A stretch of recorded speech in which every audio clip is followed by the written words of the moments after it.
It is said that Yemen was once called Arabia Felix, the fortunate Arabia, a land of green mountains, golden incense, and ancient kingdoms that rivaled Egypt and Babylon. But today, the world remembers it for something else: war, famine, collapse. A nation that once built temples now struggles to find food, and a people who once ruled the trade routes of the world are now trapped between the ambitions of others. For centuries, Yemen was the jewel of southern Arabia. It was home to the legendary kingdom of Saba, the land of the Queen of Sheba. Its mountains caught the monsoon rains, making it one of the few fertile corners of the Arabian Peninsula. Merchants carried its frankincense and myrrh to temples and palaces across the ancient world. Rome called it Arabia Felix because, unlike the deserts of the north, it flourished. But that fortune would never last forever. The 20th century arrived, and with it, empire. Ottoman governors ruled from Sanaa in the north, while the British controlled Aden in the south. Yemen was divided before it was even born. In 1962, revolution struck.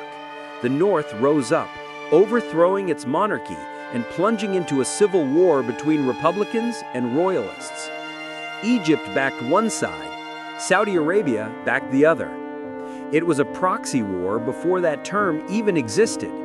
By the time it ended, tens of thousands were dead, and Yemen was left with nothing but two halves, two governments, two armies, two visions of the same land. In 1990, for the first time in centuries, Yemen was reunited. The Republic of Yemen was born. It should have been a moment of triumph, but unity, as it turned out, was an illusion. The wounds of history were too deep.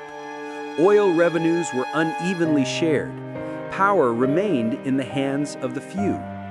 And while the Cold War ended abroad, in Yemen, it had just begun again inside.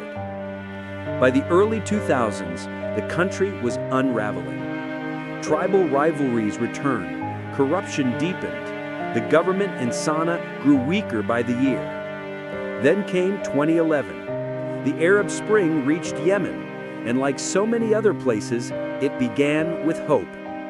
Tens of thousands filled the streets, demanding democracy, equality, an end to decades of autocracy. But revolutions are not tidy things. When President Ali Abdullah Saleh, who had ruled for 33 years, was forced to step down, he did not go quietly. He waited and plotted. In the north, a group known as the Houthis, Zaidi Shia fighters from the mountains of Sada, rose against the government. They said they fought corruption. They said they fought for justice. But soon, they fought for control. In 2014, they stormed Sanaa. By 2015, the president fled the country. And just like that, Yemen fell into chaos. A coalition led by Saudi Arabia and backed by powerful Western nations launched a bombing campaign to restore the government. Iran, in turn, began quietly backing the Houthis. Once again, Yemen became a battlefield for other nations' ambitions. Cities turned to rubble, ports were blockaded, hospitals were struck. The war drew in tribes, jihadists, separatists, 100 factions fighting for 100 reasons. And in the middle of it all, 30 million civilians simply trying to survive. The world's attention drifted elsewhere, other wars, other headlines. But the suffering in Yemen never stopped. The UN calls it the world's worst humanitarian crisis. Millions face famine. Children starve not because of drought, but because food cannot cross checkpoints.